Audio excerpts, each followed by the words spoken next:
How y'all doing out there? What's happening? So I decided to do this video about the. I'm late on the Rolling Stone 200. I did it about what Michael Jackson's place because I thought that was a travesty. He should have been top five easily. He's got to be top five, six easily for impact. But I want to go back further. I want to do 10 singers that should have made the list and 5 honorable mentions. And I'm going to start with 10 that should have made the list. To me, the black style. Because let's take, since they want to have a black top 10 before they got the John Lennon, which was hilarious. John Lennon was number 12, the most important white singer. Yeah, right. He wasn't more important than no Frank Sinatra. Stop with that nonsense. And he wasn't a better singer than Elvis Presley.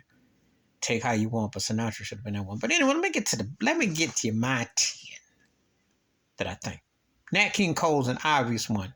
If you got Louis Armstrong, you got Frank Sinatra, you got to have Nat King Cole. Band leader, vocalist. Did we forget about the Nat King Cole trio? His vocals at the Smoking went to a whole nother level. You can't even deny it. The impact, one of the true greats. So that's one guy. Next person, I'm just going to get out in the open. If you got Usher in the 90s, you got Aaliyah at number 40, which is a nod, obviously, and Mary J. Blige at 25. You got to have R. Kelly. Because forget what you know about him, what you think personal, all that. Impact, songs, vocalists. Come on now. Most dominant male R&B artists of the 90s. You got to have them in that list. You got to. That's a no-brainer. Next up for me, Eddie Levert, the OJs. Are you kidding me? Impact, like, you hear the OJs, the vocals, the harmony? Are you kidding? Eddie Levert belonged in that list. He belonged in that list. Number 4, next one, James Ingram. This cat got the most unsung career you could imagine. Did all kinds of music. I mean, the guy did from a Just Once with Quincy Jones to writing PYT for Michael Jackson. Come on now. And all those different styles of music that he did, and it, come on now. That's his wail of a vocal. That wail he did alone. That's 4. The next guy's got to be Al Jarreau. Come on. And I talked about this 40 years ago, listening to R&B radio, growing up as a kid, listening to music. Al Jarreau was smack dab with whoever was happening. You can't find another voice that could do all that he could do. That man's voice and cadence was amazing. Still sounds even more amazing when you listen to it in hindsight. Just amazing. So that's 5 folks on the black side. Next person, if I was going to say 6, would be Steve Arrington. The slave era, the solo career. Have you heard of a person who can emote like a Miles Davis Coltrane with their voice like a horn and then do a Michael Jackson style run and yet keep the groove and incredible range? Steve Arrington is one of the greatest singers ever. Just we're going to talk singing. Then we get number 7, Phyllis Hyman. Before Whitney Houston, that voice, that smile, that style, that aura. Because you got to give it to her. Phyllis Hyman was a beast. One of the baddest vocalists ever. I hear that range. Amazing. Number 8, Russell Tompkins Jr. You know anything about the stylistics? There you go. Bet you by golly, wow. You hear his voice? The harmony? Come on. That's a singer. Impact. Look it up.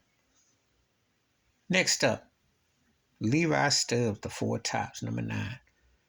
That man had such an anchor and such a tone when you hear him singing Stillwater and Reach Out, I'll Be There.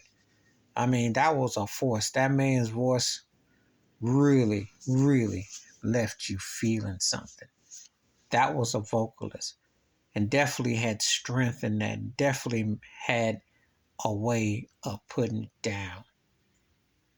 So you have to, to me, that's a no-brainer there. Those 9 artists. And then, if I was going to say my 10th voice, Since they brought Lennon and McCartney, I'm gonna say Maurice White and Philip Bailey. Yeah, because the lead vocal, the leader of Earth, Wind and Fire, rest in peace, Maurice White and Philip Bailey. You can make a case. And let me tell you something, Maurice White and Philip Bailey will run Lennon and McCartney off from singing easily. Maurice White had a very unique style and tone. And Philip Bailey's falsetto and range was crazy. Underappreciated. Now, honorable mention. The obvious ones. Janet Jackson. Yes, you got to acknowledge Janet Jackson. That's the impact vocally on a lot of artistry. You got to acknowledge Madonna. Impact on a lot of artistry. Had a big time impact. Daryl Hall. Definitely. Vocalist. The Hall note stuff. Got to acknowledge it. Without a doubt. Got to acknowledge it. Tony Bennett. One of my favorite vocalists. Tone. He definitely should have been acknowledged. You know, that's definitely like somebody. And the last one I'm going to say for me personally was, because I don't think I remember seeing him when it was Kenny Rogers. And if I want to add 5 more, I'd say Sting, because he had a very distinctive tone. Police work, solo work, I thought he had a distinctive tone. Bruno Mars. You can't even talk about popular music of the last 20 years and don't have Bruno Mars, because that cat has definitely had an impact. And his vocals, he showed a lot of different things that he can do vocally. So, you know.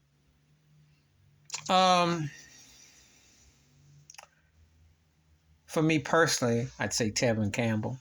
I think one of the best vocalists of the last 30 plus years, easily.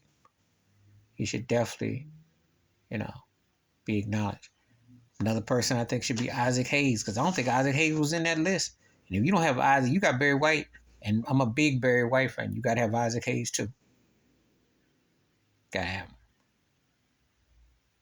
And I think probably the last person come to mind would be probably Frankie Valli. Very distinctive with the Four Seasons and all that. So, those are some of the 20 that I came up with. 10 definitely should have been on them, probably about 10.